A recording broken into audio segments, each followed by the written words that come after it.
यहाँ पर आप किसी भी तरीके की पशुओं को नहीं ला सकते हैं, वरना कई लोग होते हैं जैसे अपने कुत्तों को या फिर अपने जो जानवर होते हैं उनको हर जगह घुमाने के लिए ले जाते हैं, तो वो चीज़ यहाँ पर बैन है। इसने टूटा नहीं होना चाहिए था। इसका मतलब देखिए 7वीं शताब्दी की मैं आप बात कर रहा हूँ, 7वीं शताब्दी की, तो भूकंप के हल्के फुल्के झटके आए हैं। आज भी आप देखिए इस मंदिर का स्ट्रक्चर थोड़ा टेढ़ा हो चुका है, टेढ़ा हो चुका है ना। आज भी इसके ऊपर आप अपना जैसे हर मंदिर के ऊपर जो आमलक रखे हैं, जैसे आमलक कहते हैं जिस चक्र को, वो रखेंगे तो वो खुद ब खुद नीचे ढह जाएगा। तो ऊपर से गिरा होगा, नीचे टूट के इसके टुकड़े हुए।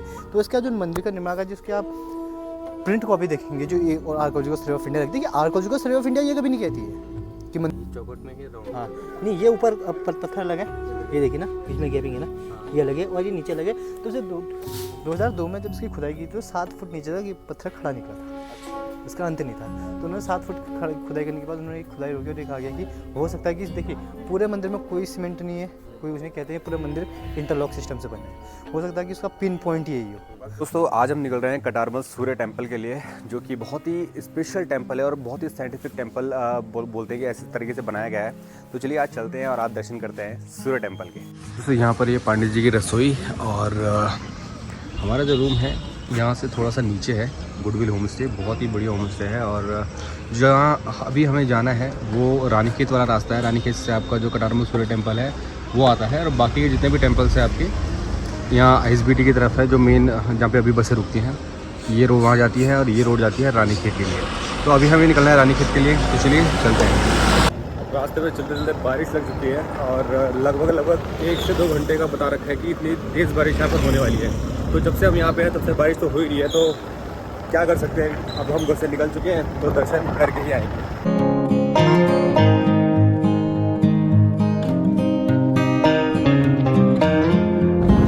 अल्मोड़ा से मात्र 14 किलोमीटर की दूरी पर कटारमल मंदिर है, और यहाँ जाने के लिए वैसे तो बहुत कम ट्रांसपोर्टेशन है, लेकिन अगर आपके पास अपनी गाड़ी है तो आप बहुत ही ज़्यादा आसानी से पहुँच सकते हैं। रास्ते पर ऐसे बुग्याल, नदियाँ और वादियाँ हमारे मन को एकदम शांत कर देती हैं। तो गाड़ी पार्किंग में लगाने के बाद हमें कम से कम 200 से 300 मीटर का एक ट्रैक है वो करना पड़ता है, और जो रास्ता है एकदम बहुत ही ज़्यादा प्यारा बना रखा है। मतलब इससे पहले शायद ऐसा नहीं था, लेकिन बहुत ही ज़्यादा प्यारा रास्ता बना रखा है हमें। मतलब अभी तक जितने भी मंदिर गए हैं सबसे बढ़िया जो रास्ता है इस तरीके का वो दिखाया हमें। ये दोस्तों 2 रास्ते निकलते हैं यहाँ से आने के लिए। तो लिखा हुआ है यहाँ से प्रवेश द्वार, एंट्री गेट आपका इस तरफ से है, और ये शायद एग्ज़िट गेट है, तो यहाँ से हम जाएंगे अंदर। दोस्तों ये आप देख रहे हैं सन टेम्पल, जो कि अल्मोड़ा में है और इसका नाम है कटारमल सन टेम्पल, और ये उत्तराखंड का एकमात्र सूर्य मंदिर है। और कहते हैं कि कंत्यूरी वंश के राजाओं ने इस मंदिर का निर्माण करवाया था, और भारत का सबसे बड़ा जो मंदिर है, सेकंड नंबर का मंदिर, वो यही है। पहले नंबर पे आता है उड़ीसा का कोणार्क सूर्य मंदिर, और दूसरे नंबर पे आता है अल्मोड़ा का सूर्य मंदिर। और यहाँ पर जो सूर्य मंदिर है इसके साथ बहुत सारे छोटे बड़े मंदिर भी हैं, और इसके अंदर बहुत सारे जो देवी देवता के आइकन्स होंगे उनके लिए शायद ये मंदिर बनाए गए होंगे। और माना ये भी जाता है कि ये सब एक दिन में बने हैं, लेकिन ये इसमें कितनी सच्चाई है वो आगे चलकर हम पता करते हैं, क्योंकि यहाँ पर हमें एक शख्स मिलते हैं जिनका नाम है हरीश सिंह बिष्ट, जिन्होंने अपनी आंखों से मंदिर का इतिहास देखा है, और उनसे बात करते हैं और इस मंदिर के बारे में थोड़ी और जानकारियाँ लेते हैं। मंदिर जो बना है नागरसली में बना है।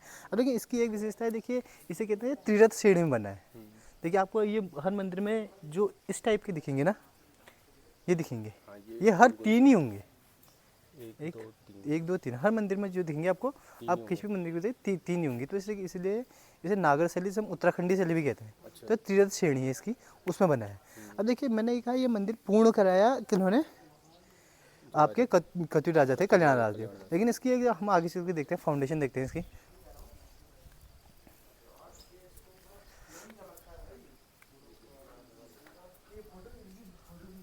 यहाँ पर कितने, 1 2 3 4, नहीं यहाँ पे भी 3 होंगे, ठीक ना, 1 2 और ऊपर 3। आप नीचे का हिस्सा छोड़ देंगे ना, आप नीचे का हिस्सा छोड़ देंगे, जो ऊपर का जाएगा ना। आप ये मंदिर अभी आगे से फ्रंट से दिखाऊंगा आपको। अच्छा। आप इस साइड से देखना, फ्रंट साइड से देखिएगा इसका। ये मंदिर खुद ही त्रिरथ श्रेणी में। अब देखिए मैंने क्या कहा, इसका निर्माण कार्य पूर्ण उन्होंने कराया, लेकिन आप ये शैली जब देखते हैं तो इस शैली को जो डॉक्टर हेमराज शर्मा है, जो आर्कोलॉजिस्ट थे, इंडियन आर्कोलॉजिस्ट थे, उनके हिसाब से जो उनकी बुक पब्लिश थी उसके हिसाब से कहते हैं कि खंस शैली है। अब खंसों को माना गया है उत्तराखंड का मूल, कि कहा जाता है जो उत्तराखंड के जो मूल थे वो खंस थे। कहते हैं कि वेदों की रचना से वो यहीं थे, और खंस सूर्यदेव के उपासक थे। तो कहीं ना कहीं अगर ये देखिए, अगर आप अपनी बिल्डिंग बनाओ ना कहीं पे, तो आप पूरा आर्ट अपना डालोगे, किसी और का नहीं डालोगे। तो उसमें से सबसे बड़ी चीज़ है कि इससे हमको एक ये आधार से ये मिलता है कि खंसों ने इस मंदिर का निर्माण कार्य स्टार्ट कर दिया था, लेकिन इसको पूर्ण भव्य रूप में कत्यूर राजाओं ने कराया। जो हमारे कटामल राजदेव है उन्हें, तो इसका मतलब 7वीं 8वीं शताब्दी के हमारे पूरा ही उन्होंने बनाया है, फिर उनसे पहले भी आधा था या नहीं, उससे देखिए आप देखिए ना, इसके फाउंडेशन खंस शैली में है और इसका जो ऊपर का शिखर है जो निर्माण का पूर्ण है वो नागर शैली में है, जिसे हम उत्तराखंडी शैली कहते हैं। खंस शैली खंसों की हो गई और नागर शैली जो हो गई कत्यूरियों की। तो अब कत्यूरी पहले आधा खंस होगा, आधा तो अपना बनाते नहीं, तो इसका मतलब कि देखिए उनकी उसमें ये नहीं था कि हम किसने निर्माण कार्य कर रखा था उसे तोड़ दे, उनको उन्होंने क्या किया, जिसने निर्माण कार्य कर रखा है वहीं से जो जो छोटा है उसको ही आगे को पूर्ण कराया। तो ये मंदिर पूर्ण कराया आपका कत्यूरी राजा ने, लेकिन इसका निर्माण का स्टार्ट कर दिया था कहीं ना कहीं खंस ने। बनाया जो ये 3 बता रहे हो आप, 1 2 3, तो सारे मंदिरों में ये हाँ तीन वाला देखो, त्रिरथ श्रेणी और पंचरथ, देखिए जो कत्यूरी शैली है जिसे हम उत्तराखंडी शैली कहते हैं वो उसके 3 प्रकार हैं, एक त्रिरथ हो गया, पंचरथ हो गया, सतरथ हो गया। हमको त्रिरथ और पंचरथ देखने को तो मिलते हैं, सतरथ हमको खाली कहानियों में मिलते हैं, जो उनके ताम्रपत्र हैं उनमें ही देखने को मिलते हैं। ठीक, अब कहीं ना कहीं एक बात याद है कि ये कहानी है कि ये इस मंदिर का निर्माण का एक रात में हुआ। हाँ ये है, मतलब बहुत सारे लोग बोलते हैं कि एक रात में हुआ। देखिए एक रात में हुआ, तो देखिए हम बात करें 7वीं 8वीं शताब्दी की, जिसका हमको इतिहास लिखा हुआ मिलता है, ठीक है ना। अब 7वीं 8वीं शताब्दी में लोग कहते हैं कि चलो वो देवता थे, अगर देवता थे तो सुबह हो गई थी, आपका शिखर अधूरा रह गया। देवता थे, मंत्र से मंदिर बनाना था तो 1 ही घंटा काफ़ी है, ऐसा है नहीं, पूरी कलाकृति है। उस समय भी लोगों का आकार बढ़ा था, लोगों का आकार बढ़ा था, लोगों का जीवन थोड़ा लंबा था, वो निरोगी थे, लेकिन ये नहीं थे कि वो अमर है, ऐसा नहीं था कि वो बिल्कुल अमर है, ऐसा कुछ नहीं था, क्योंकि हम 7वीं 7वीं शताब्दी की बात कर रहे हैं जब हम वो हैं। तो देखिए वो एक कहानी है। अब देखिए हम आपको इसके अवशेष दिखाएंगे, कि आपको दिखाते हैं, आइए 2 पत्थर दिखाते हैं हम आपको। आपको जैसे हर मंदिर के ऊपर ये चक्र टाइप में दिख रहे हैं ना, हाँ, एक चक्र दिख रहा है। हाँ, तो देखिए इसका मतलब अगर ये मंदिर था तो इस अगर ये मंदिर पूर्ण था तो इसके ऊपर भी एक चक्र होना चाहिए था। देखिए आपको एक पत्थर ये दिख रहा है, ठीक, इस पत्थर को देखिए। हाँ देखिए 2010 में क्या हुआ था, 2010 में जब उत्तराखंड में बहुत बड़ी अब बड़ी आपदाएं थी, तो ये दीवार जो पेड़ है उससे आगे से पूरी ढह गई थी नीचे, वो जो आगे पेड़ है उससे आगे से पूरी ढह गई थी, तो उसके अंदर से एक ये पत्थर निकला। एक मैं इसको आगे और आपको दिखाऊं,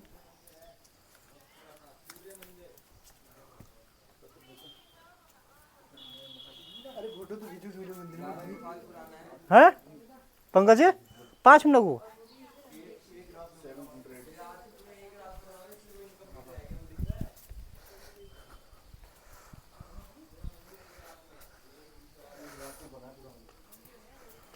ठीक, अब ये पत्थर देखिए, देखिए अनफॉर्चुनेटली ये दीवार पर लग चुका है, ये लग चुका है। ठीक है ना। अब इस पत्थर को आप इसके संग ज्वाइंट कीजिए, ठीक है ना, इस पत्थर को इसके संग ज्वाइंट कीजिए और पूरा एक रेडियस ले लीजिए। अगर आप पूरा रेडियस लेते हो, इतना बड़ा चक्र सिर्फ एक ही मंदिर पर लगता है, वो है ऊपर रखा जा सकता है, उसी मंदिर में लगता है। इतना बड़ा और बाकी कोई मंदिर है नहीं। देखिए अगर ये मंदिर आधा ही होता तो इसने टूटा नहीं होना चाहिए था, इसने टूटा नहीं होना चाहिए था। इसका मतलब है कि 7वीं शताब्दी की मैं आप बात कर रहा हूँ, 7वीं शताब्दी की, तो भूकंप के हल्के फुल्के झटके आए हैं। आज भी आप देखिए इस मंदिर का स्ट्रक्चर थोड़ा टेढ़ा हो चुका है, टेढ़ा हो चुका है ना। आज भी इसके ऊपर आप अपना, जैसे हर मंदिर के ऊपर जो आमलक रखे हैं, जैसे आमलक कहते हैं जिस चक्र को, वो रखेंगे तो वो खुद ब खुद नीचे ढह जाएगा। तो ऊपर से गिरा होगा, नीचे टूट के इसके टुकड़े हुए। तो इसका जो मंदिर का निर्माण है, जिसके आप प्रिंट कॉपी देखेंगे जो और आर्कोलॉजिकल सर्वे ऑफ इंडिया, देखिए आर्कोलॉजिकल सर्वे ऑफ इंडिया ये कभी नहीं कहती है कि मंदिर आधा था। आर्कोलॉजिकल सर्वे ऑफ इंडिया के पास जो प्रिंट नक्शा है, जो उनके पहले से इतिहास का, जैसे आप ईटी एंटिकेशन है उनके, उससे जो उन्होंने लिया है, जो हमारे ब्रिटिश आर्कोलॉजिस्ट और वांगजिंग जो आए थे, जो उनकी कलाकृति से लिया है, तो उनके हिसाब से उन्होंने इस मंदिर का जो स्ट्रक्चर बनाया है, जो पेंटिंग बनाई है, वो पूर्ण बनाई है और एज इट इज़ बनाई है, जैसे ये पत्थर है वही बनाई है। तो कभी ना ऊपर लगा होगा, हाँ जी बिल्कुल, तो ये मंदिर पूर्ण था, ये मंदिर पूर्ण था। ये कहना बिल्कुल गलत है कि एक रात में बनाया सुबह हो गई। आप हम 7वीं शताब्दी की बात कर रहे हैं, आप लॉजिक पकड़ेंगे तो लॉजिक में कहीं फिट नहीं बैठता है। और दूसरा लॉजिक ये देते हैं कि लोग 9 लाख लोग हैं, चलो हम मान रहे हैं 9 लाख लोग एक साथ खड़े हो जाएंगे और इस मंदिर को बना सकते हैं, लेकिन उतनी स्पेस है क्या यहाँ पे कि 9 लाख लोग खड़े हो सकते हैं? बनी तो ये बिल्कुल एक कहानी है कि एक रात में मंदिर बना। देखिए एक कहानी प्रचलित होती रहेगी, प्रचलित देखिए आज भी। देखिए एक इसका एक रीज़न, जो मुख्य रीज़न है, जिसमें हमारे राहुल सांस्कृतिक जी भी थोड़ा वो करते हैं, वो कहते हैं कि जब पहले से कोई राजा कोई स्ट्रक्चर बनाता था उसको कवर कर देता था, उसको क्या करता था, उसको कवर कर देता था, और जब पूरा होता था तब उसको हटाता था। तो लोगों के दिमाग में क्या आता था, यार उसने एक रात में बना दिया है। आप देखिए, आप कभी कोई बिल्डिंग बनाइए, बहुत जल्दी बना दीजिए। आप कभी अपने होम टाउन से दूर रहते होंगे, तो आप होम टाउन में जाते हो तो आप तो ये तो क्या है, तो रातों रात बदल गया। तो बस वही एक कहानी प्रचलित है कि रातों रात बदल गई। आप अपने होम टाउन में जाओ, वो एक रात में तो बदला नहीं है। आप ज़्यादा टाइम से 6-7 साल बाहर रहे, तो आपको लगा कि एक रात में चेंज हो गया। बस यही एक कहानी है। ठीक, आगे को चलते हैं। वो कहानी हो जाती नहीं यार, बस हाँ कि हाँ बस एक कहानी आ गई, चलते चलते वैसी हो गई। ये कहानी आ गई कि रातों रात बन गया। मैंने ऐसा कोई वो नहीं है कि एक रात में, क्योंकि एक रात की कोई कहानी नहीं है, कोई लॉजिक। देखिए हम कहे कि ये मंदिर सतयुग में बना है, हम कहे ये मंदिर त्रेता में बना है। एक रात वाली कहानी तो जागेश्वर में भी कहते हैं कि एक दिन में वो जागेश्वर के जितने भी मंदिर है वो भी बने। हाँ, लेकिन ऐसा कुछ है नहीं पर उसमें। तो बाकी सारी ये खंस शैली है जो आपको मैंने बताया। तक खंस हाँ, ये पूरी खंस शैली है। अब देखिए जो हर मंदिर आपको दिख रहा है, ये हर मंदिर आपको खाली दिख रहे हैं, ठीक है ना। इन हर खाली मंदिरों में कोई मूर्तियाँ थी, जो सारी अब मूर्तियाँ अंदर रखी हैं, आपने देखेंगे ना, तो सब सुरक्षा की दृष्टिकोण से अंदर रखी थी। अब देखिए कौन सी मूर्ति किस मंदिर में थी ये बता पाना तो बहुत मुश्किल है, क्योंकि जिसमें अंदर रखी गई थी कोई उन पर नाम क्यों नहीं लिखे? हाँ वही सबसे बड़ी दिक्कत थी कि नंबरिंग नहीं हुई। अब देखिए जैसा हम ये कह सकते हैं ना कि आपने अंदर शिवलिंग देखा होगा, शिव जी की मूर्ति, शिवलिंग देखा आपने, पार्वती की वो देखी, तो देखिए जिसने ये मंदिर बनाया होगा ना, उसका एक लॉजिक ये हो सकता है, देखिए ये मंदिर थोड़ा हटके है, ठीक। तो ये कह सकते हैं कि ये मंदिर जिसने भी किया था, ये 5 मंदिर का समूह शिव परिवार को अर्पण किया था। मतलब शिव जी के शिव परिवार के सबसे पहले अगर आप पूरे परिवार का द्वारपाल देखेंगे तो नंदी जी का आएगा, ठीक है, नंदी जी का आएगा, इसलिए थोड़ा सा हटके है। उसके बाद आप शिव जी के उसको कह सकते हैं, ठीक है ना। आप पार्वती, हाँ आप शिव पार्वती के आ गए। उसके बाद आप ये कहते हैं कि गणेश जी के, देखो गणेश जी का इकलौते, क्योंकि गणेश जी के जो द्वारपाल है वो वरुण देव को माना जाता है, जिनका वाहन है आपका मगरमच्छ। वो देख गणेश जी का चौहा, गणेश जी का है, जो गणेश जी के द्वारपाल है वरुण देव का वाहन है मगरमच्छ। तो देखिए आप यहाँ पे देखेंगे ना, मगरमच्छ की आकृति है पूरी। अच्छा, ठीक है ना, ये द्वारपाल, ऐसे द्वारपाल दिखाएंगे आपको, ठीक। तो और ये लास्ट में आ गया आपके कार्तिकेय, लास्ट में अब आ गए यहाँ पे कार्तिकेय जी का। ये कार्तिकेय जी का ये कहते हैं कि कार्तिकेय जी एक देव सेनापति थे, तो दक्षिण में युद्ध में रहते थे हमेशा। तो जिसने भी ये मंदिर बनाया होगा वो वहाँ का आएगा। तो आध्यात्म थोड़ा आगे चलते हैं।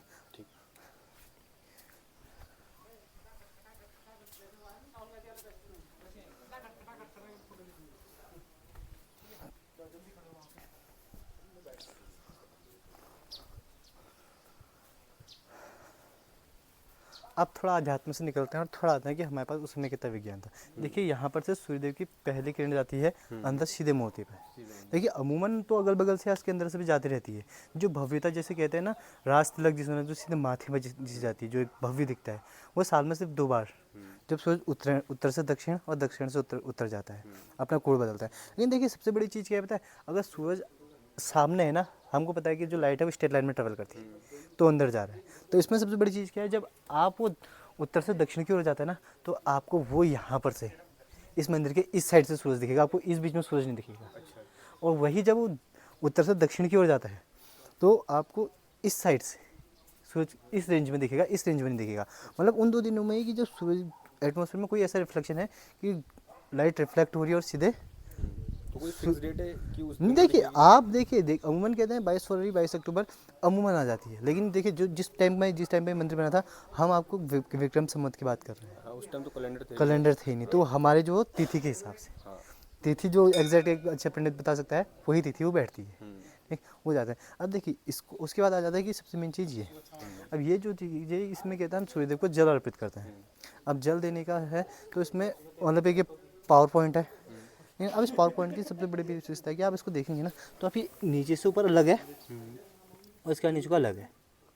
हाँ, ये चौकट में ही राउंड। हाँ नहीं, ये ऊपर पत्थर अलग है, ये देखिए ना बीच में गैपिंग है ना, ये अलग है और ये नीचे अलग है। तो इसे 2002 में जब इसकी खुदाई की तो 7 फुट नीचे तक ये पत्थर खड़ा निकला था। अच्छा, इसका अंत नहीं था। तो उन्होंने 7 फुट खुदाई करने के बाद उन्होंने खुदाई रोकी और देखा गया कि हो सकता है कि देखिए पूरे मंदिर में कोई सीमेंट नहीं है, कोई कुछ नहीं, कहते हैं पूरा मंदिर इंटरलॉक सिस्टम से बना है।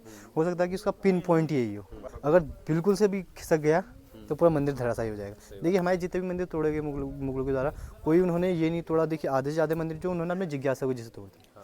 अब जिज्ञासा की इन सेंस की उनके पास नॉलेज उतनी नहीं थी। देखिए हम कोई पॉलिटिकल बात तो करेंगे नहीं, उनके पास नॉलेज नहीं थी, जो नहीं थी तो वो नहीं थी। हमारे पास जायगा नहीं था, हमारे पास हम जो थे हम साधारण खाना खाते थे, हमको जायगा दिया मुगलों ने, लेकिन उनके पास नॉलेज नहीं थी। कि आप मारतंड मंदिर टूटा, वो इस वजह से था। सबसे बड़ी बात है जो सबसे बड़ा मंदिर था हमारा जम्मू एंड कश्मीर में सूर्यदेव का, सूर्य घड़ी जिसे कहते हैं, वो वहाँ था। वहाँ जो उस मंदिर को तोड़ा गया, 64 खम्भों वाले मंदिर को, वो इसलिए तोड़ा गया, वहाँ जब सूर्य घड़ी घूमती थी अच्छा। तो उसके कोई बेस नहीं था। आप सोचिए एक इंस्ट्रूमेंट घूम रहा है और आप ऊपर से हाथ डालो खा लो, नीचे से हाथ डालो खा लो। तो उन्होंने बस यही था कि एक मैग्नेट का पावर था और उनको समझ में आया, पूरा मंदिर तोड़ दिया गया। तो वही सारी चीज़ें। अब कुछ लोग यहाँ, अब सबसे बड़ी बात है कि आपने ये भी सुना कि जो मंदिर मूर्तियाँ खंडित है अंदर, तो मूर्तियाँ खंडित कहते हैं मुगलों ने तोड़ दिया, फिर मंदिर मुगलों ने तोड़ दिया। तो सबसे बड़ी बात है मुगल यहाँ कभी पहुँच नहीं पाए। अच्छा। मुगलों को यहाँ पहुँच पाना बड़ा मुश्किल था, यहाँ कभी पहुँच नहीं पाए। जो अंदर अंदर जो मूर्तियाँ खंडित है वो सब देवी प्रतिमा है। कहते हैं ना 11वीं शताब्दी के बाद ही हमारे उसमें एक धर्म में एक चीज़ जोड़ दी कि यार औरतों को थोड़ा तुच्छ दिखाना टाइप में। वरना हमारे धर्म में देखिए हम सीताराम कहते हैं, हम राधे श्याम कहते हैं, लेकिन फिर से एक बात आ जाती है, हम शिव शक्ति कहते थे। लोग कहते हैं वहाँ पर आप शिव को सुप्रीम कहते हो और यहाँ पर आप शक्ति शिव क्यों नहीं कहते हो। बहुत से लोगों के दिमाग में ही आता है। लेकिन उसके लिए वजह से आप अगर सीधे शिव पुराण में जाएंगे तो शिव पुराण में शिव ने एक बात कही है कि शक्ति स्वयं में संपूर्ण है, शक्ति को शिव की ज़रूरत नहीं है, लेकिन शक्ति के बिना शिव सब है। आपने जरूर सुना होगा शक्ति के बिना शिव सब है, लेकिन ये नहीं सुना होगा शिव के बिना शक्ति सब है। तो शिव खुद ही कहते हैं कि शक्ति संपूर्ण है, मैं संपूर्ण नहीं हूँ। तो अब जब अपनी स्त्री को इतना मान देते हैं ना, तो स्त्री का हमारे जो धर्म है, हमारी जो संस्कृति है, हमारा जो कल्चर है, उसमें कहती है आप भी सम्मान के अधिकारी हैं। तो वो कहती है शिव शक्ति हमेशा कहा जाएगा, वरना बाकी ऐसा किसी में नहीं है, क्योंकि शिव ने कहा है मैं शक्ति के बिना सब हूँ और शक्ति सब में संपूर्ण है। यहाँ का यही है कि आप जितना सिर्फ आध्यात्मिक ही नहीं, आप साइंटिफिकली घूमना आइए, आप मेडिटेशन के लिए आइए। सूर्य नमस्कार इससे अच्छा और कहाँ हो सकता है। सबसे बड़ी बात है क्योंकि देखिए मंदिर, देखिए मैंने आपको बताया कि हमारे सनातन धर्म की उससे कि हमारे जो ग्रंथ हैं उसके हिस्से मैंने उनके इतिहास बताया। लेकिन जितने भी मेडिटेशन करने के लिए आते हैं आपके यहाँ पे 21 जून के लोग मेडिटेशन के लिए आते हैं, बाहर से लोग मेडिटेशन के लिए आते हैं, अलग अलग बाबा बाहर से लोग मेडिटेशन के सिर्फ यहाँ पर आते हैं सूर्य नमस्कार करने के लिए। इसका मतलब यहाँ पर कोई ना कोई पावर है, तो वो आपके मन की शांति के लिए। मतलब अभी भी लोग आते हैं बाहर से? बिल्कुल आते हैं।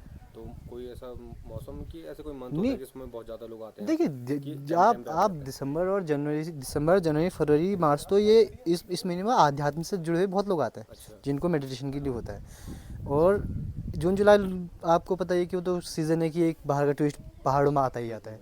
लेकिन यहाँ की दिसंबर जनवरी फरवरी एंड मार्च, ये तो है कि आप यहाँ देखेंगे हर समय कोई ना कोई होगा जो मेडिटेशन कर रहा होगा या फिर योगा कर रहा होगा। सही बात है। और कुछ है? बस भैया यहाँ का तो भी यही है। बहुत बहुत धन्यवाद, आपने मतलब पूरा डिटेल इन्फॉर्मेशन दी है। तो हम चाहेंगे कि ये लोगों तक पहुँचे बिल्कुल। और उनकी सही जानकारी उनको मिले। वरना लोग जैसे कहते हैं कि एक दिन में बन गया था, क्या कहानी है। नहीं आप तो वो उनके दिमाग से समझ पाएंगे कि हाँ भाई क्यों ऐसा था, क्यों नहीं था। जो चीज़ें आपने बताई है ना, हाँ जी, वो सारी बहुत इंपॉर्टेंट है। बिल्कुल। तो बहुत बहुत धन्यवाद आपका।